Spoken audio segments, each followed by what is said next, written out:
All right, folks. So we're back talking about the 1960s. Last time we kind of went over the movie industry in the 60s.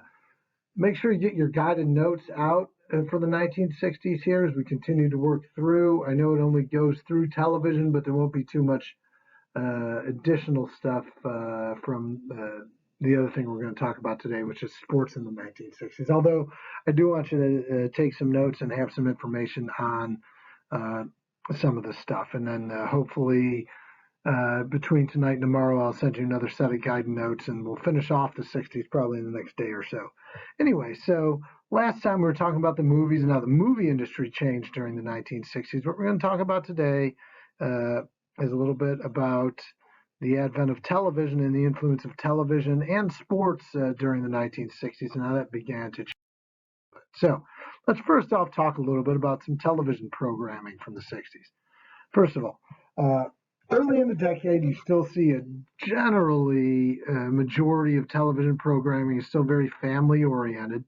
You still have shows on TV at the beginning of the decade like Leave It to Beaver and the Donna Reed Show and like We Watched in Class and things of that nature. Very syrupy, family oriented programming, not too controversial or anything of that nature. Um, but as the decade wears on, you start to see television, just like movies in the 1960s, you start to see television tackle a little bit, not as much as movies, and there's a specific reason for that. Right? You can probably figure it out, but um, but you start to see television start to look at and tackle some more controversial issues as well. They're not quite ready to address issues like rape or any extreme violence or homosexuality or real controversial issues like that, but they do um, kind of address some things that make TV a little bit less vanilla during this time. Um, Interracial relationships. And then by the end of the 1960s, we see married couples actually on screen, married couples sharing the same bed. Uh, the first famous show that allowed a married couple to share the same bed was the Brady Bunch. Now, there was another show, a lesser known show before that, that had the married couple in the same bed. But again, you're you're breaking away some of the stereotypes and expectations that have been established. It's just kind of eroding away throughout the 1960s, just like they are in movies. Okay, so we see a little bit of the envelope being pushed a little bit here. We also see TV diversify.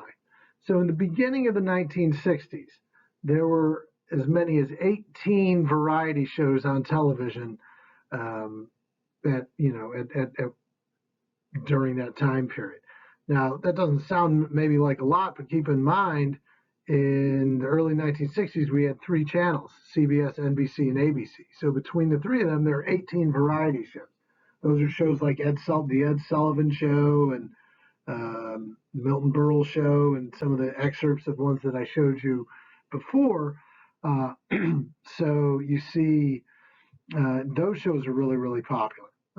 But then, that popularity starts to fade. So where do we go? What other options are out there? New types of things that we see. I'm going to get into that a little bit later. But we do see things like science fiction or fantasy type shows, simple-minded shows, more realistic programming start to filter onto our televisions a little bit. And obviously TV news, and we talked about TV news earlier. But TV news grows substantially during the 1960s as we started having debates like we saw with Kennedy and Nixon. So you start to have televised debates. You start to have major news stories that are broken on television instead of newspapers, the way it always been done before. And you get to see the Vietnam War and the constant reporting and stories regarding the Vietnam conflict really push a need and a desire for more news for people. Just like nowadays, people with news channel options that you have out there, like CNN and Fox News and MSNBC, people are still going to watch their news from time to time, but even more so when major things are happening. Like I'm sure people are watching news more now because of the coronavirus, or they're watching news more now because of because it's an election year. Like I remember personally, I remember I was in college when 9/11 happened, and I remember, in college. I mean, I never watched the news. It was either movies or, you know, sports, or that was pretty much it. But then when 9/11 happened, all the news, all the TVs in the gym switched to news programs, and I got back to my house or my dorm, whatever you want to call it, and we're watching the news. Okay, so with Vietnam going on in the 1960s, people were just more likely and much more interested in what the news had to offer. And this leads to, by the end of the decade, the creation of more news programs, including shows like 60 Minutes, which are still around today.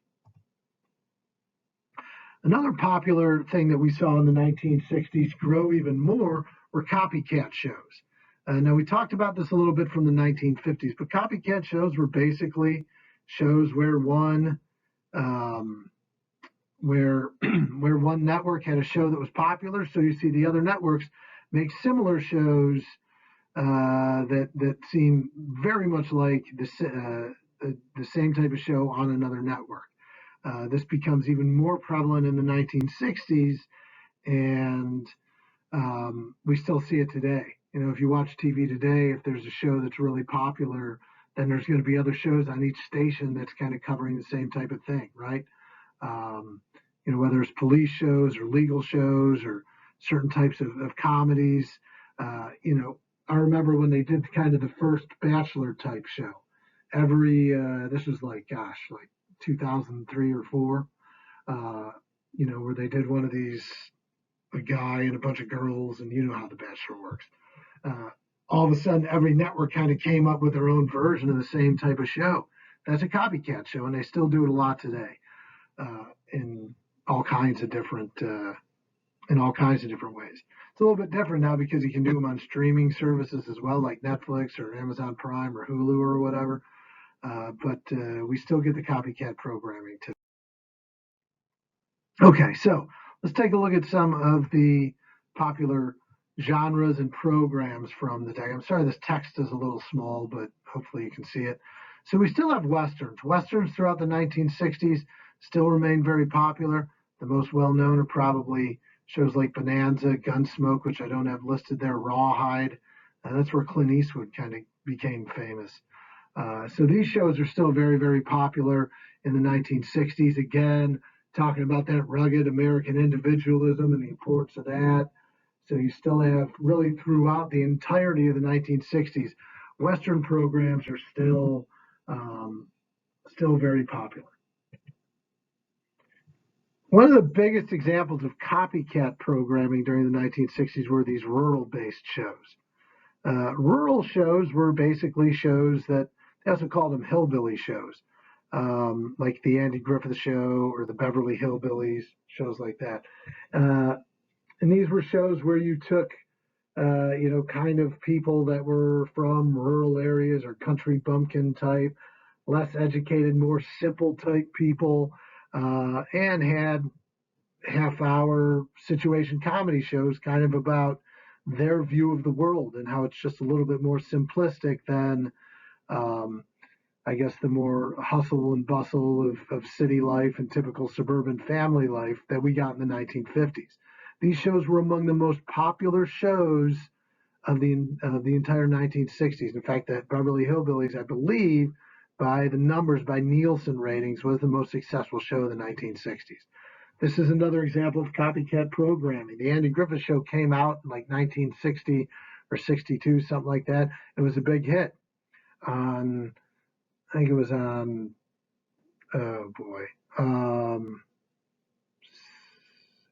ABC maybe. Well, either way, it doesn't matter. So the Andy Griffith Show was popular on its network, so CBS decides it needs to create the Beverly Hillbillies. Hey, the Andy Griffith Show was successful with these country bumpkin hillbilly type people. Let's make our own show about the same thing. NBC comes up with Green Acres. I know that's NBC. Which is again another show that's very much the same type of thing, featuring people from rural areas and talking about their experiences. As a result of the popularity of James Bond films, we see a lot of spy shows that come during the 1960s. Shows like The Man from U.N.C.L.E., and then you got shows like Get Smart and I Spy, which were a little bit more comedic, humor-based. They made movies, obviously, The Man from U.N.C.L.E. and Get Smart with Steve Carell, and The Rock was kind of more of a comedy, which the show was like. And then you have shows like I Spy, too, which is also kind of a spy show, but starred Bill Cosby, before, he got gross. I don't know, maybe it was gross. I don't know. Either way, Bill Cosby. Sad, sad story. Anyway, so another example of copycat programming, but in the mid 1960s, these shows were all the rage and all the hype. We also see kind of the beginning of kind of more fantasy-based programming too. These are also copycat programs. Bewitched and I Dream of Jeannie.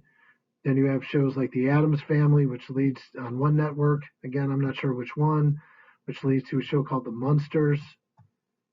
Should I even write this out? My gosh, I'd be better with my regular handwriting. Okay, forget I did that.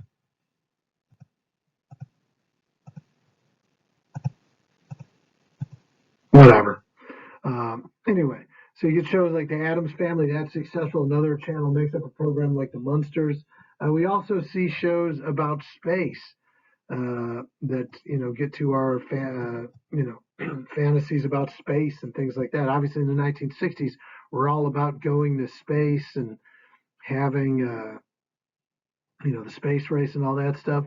So one network comes up with Lost in Space, and then NBC later comes out with Star Trek, and obviously Star Trek ultimately became a big hit. It surprisingly was not super popular when it first came out on television, but as it got like that loyal fan base of Star Trek weirdo enthusiasts, they it became more of kind of like a cult classic type program. Other genres of television we see, there's a brief popularity of the superhero genre from the 1960s. One is the Batman show from the 1960s, which is very, very different take on Batman than what we see today in the movies with like Christian Bale and Ben Affleck and all that, where Batman's all like pissed off and serious all the time. And you're like, dude, you're a superhero and you've got like billions of dollars. Relax, right? But he's much more fun and colorful and much less serious, and it really evokes the 1960s well there. So you also get cartoon shows like the Flintstones and the Jetsons become popular in the 1960s. Originally, these shows were intended for adults a little bit more. If you notice early Flintstones and Jetsons episodes, more so on the Flintstones, they actually have a laugh track in there. So when they say something funny, people actually kind of laugh in the background. So we start to see cartoons of one form or another become more and more popular. Another important show was a show called Rowan and Martin's Laugh-In. This is important. It aired from 1968 to 1973, and it was the precursor to Saturday Night Live. It was a evening program that had lots of jokes and things like that. They often did jokes about the Vietnam War because it was during the height of the Vietnam War. So Rowan and Martin's Laugh-In, the show right here, was really important ultimately to help inspire what became Saturday Night Live. Again, here's some programming. There's Bonanza, I Dream of Jeannie, The Jetsons, Scooby-Doo becomes around in the late 60s, because you got Shaggy there. He's big. He likes his munchies and whatever. You can make whatever you want of that. Shows like Laugh-In or the Smothers Brothers Comedy Hour, Andy Griffith, the Beverly Hillbillies, etc. Okay, so really quick to kind of sum up this portion of the chapter, we talk about sports a little bit during the 60s. Okay, just like with many other areas, sports in the 1960s become a big stage for civil rights issues. Many athletes, popular athletes are African American.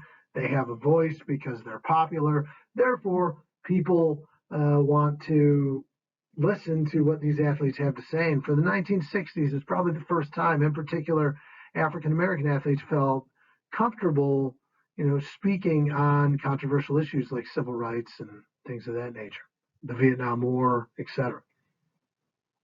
We're also seeing athletes in the 1960s for the first time start to really become more marketable, becoming big time pitchmen for different products and things like that. Stars that are going to appear on television programming. That makes them more transcendent in terms of, you don't, and what that means by transcendent is you don't have to be a fan of the sport or the team to know who these athletes kind of are, right? Before the 1960s, if you weren't a baseball fan, pretty good chance maybe you don't know who Mickey Mantle was, right? If you weren't a boxing fan, you probably didn't know who Rocky Marciano was. But, in the 60s, as the 60s goes on, everybody knows who guys like Wilt Chamberlain are, or Arnold Palmer, especially Muhammad Ali, Jim Brown, people like that, Joe Namath in particular in football. These people become transcendent and very well known for their athletic accomplishments and start to kind of transition that into successful careers in other areas. 1967 was the first Super Bowl. Believe it or not, you get tickets for the first Super Bowl for about $12 to $15. The first Super Bowl was in Los Angeles, and the stadium was only about half full. So people thought that first one, it wasn't even called the Super Bowl. It was called the AFL NFL Championship game. And people thought it was just going to be kind of like a one-time deal. It would be like if the XFL today and their champion played against like the champion of the NFL, nobody would really care. But obviously they were wrong. It turned ultimately into a big success. And that first Super Bowl was won by the Green Bay Packers, 35-10 over the Kansas City Chiefs. Bart Starr was the game's MVP, threw a couple touchdown passes to Max McGee. Elijah Pitts, the running back, ran for two himself. And right before the end of the half, Jim Taylor scored for the Packers, making it ultimately a 21-10 lead at halftime on their way to a 35-10 pretty easy win over the AFL's Packers, or AFL's Chiefs, who of course won the Super Bowl this year. Who are some of the dominant teams of the decade? You got the Packers, I mentioned them before. They won the first two Super Bowls in 67 and 68, as well as two other NFL championships earlier in the 1960s. And then in basketball, you had the Boston Celtics. The Boston Celtics won 8 straight titles from 1959 to 1966. It is important to note that at this time in NBA history, there were only 8 or 9 teams in the league. So the Celtics' dominance would be a little bit different than a team doing something similar today. To do it today, to win 8 championships in a row, there's 29 other teams you'd have to beat. The Celtics only had to beat 7 or 8 other teams. Still very impressive accomplishment, though. Okay, so who are some of the prominent athletes of the 1960s? Well, here we go. You got some pictured there. For one, you got Muhammad Ali. Again, that's him right up there. Sorry, the text is kind of small again. Probably the most prominent athlete of the decade without question. Ali was a very controversial figure because he spoke up for what he believed. He was very boisterous and very different than any other boxing champion, particularly the African American boxing champion we'd seen before. He had a lot of personality and a lot of opinion, and this turned a lot of people, in particular white audiences, off from Muhammad Ali, especially after he refused to be drafted and was stripped of his boxing title. But he would be back in the 1970s and would go on to some of his greatest success. Another example is Jim Brown. There's Jim Brown right up here, who's arguably the greatest running back in the history of the NFL. He's another example of he only played 9 years. He was 29 years old, and as a kind of a transcendent star, like I had mentioned before, he decided to stop playing football and pursue a career in acting, which was moderately successful for a time. He was in some big films in the 60s, and then he kind of faded away from movies a little bit. But, an example of a guy leaving the sport very, very early on, to pursue a career in something else is another example of transcendence. You didn't have to be a Browns fan or a football fan to know who Jim Brown was. Will Chamberlain, another example of a great basketball player. Okay, Wilt Chamberlain, another transcendent star, was a great player in the early days of the NBA. One time scored 100 points, March 2nd, 1962, scored 100 points in one game against the New York Knicks, which, is obviously a record that's never been touched. The closest anybody's come to that is when Kobe dropped 81 in 2006, RIP, Mamba. Another great athlete of the period would be Joe Namath. Now, Joe Namath wasn't that incredibly great of a football player relative to some of the others. He was a quarterback, and he was extremely popular, especially after the big upset win of the Jets over the Colts in Super Bowl III. But he also is an example of another athlete that transcended pop culture popularity and became, a pitch man for a lot of different products and a big time star, during this time period. Okay, for what he lacked in talent on the football field, which he was still a pretty good player. But if you look at his statistics or his numbers, it's nowhere close to some of the other guys that played during his time period. Okay, Bill Russell is also the guy pictured right here next to Chamberlain. Probably the most successful basketball player ever. Okay, not the greatest, but the most successful. He played 13 seasons in the NBA and won the NBA title 11 times, including being part of the Celtics for that 8 championship in a row stretch.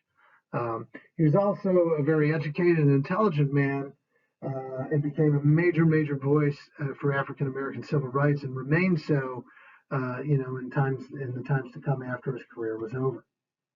And then finally, we have Arnold Palmer. Okay, Arnold Palmer, obviously pictured up there on the top, was really important for the sport of golf.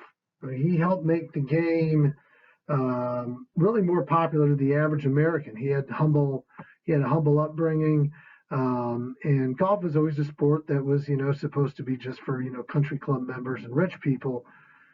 Arnold Palmer makes it a sport that anybody can play, and you see tremendously the growth and popularity of golf throughout the 1960s, largely due to Arnold Palmer, and then also Jack Nicklaus and some other greats that came later. All right, folks, sorry that one was kind of long, but that is that for talking about athletes and TV from the 1960s. We will stop there. Please let me know if you have any questions later on.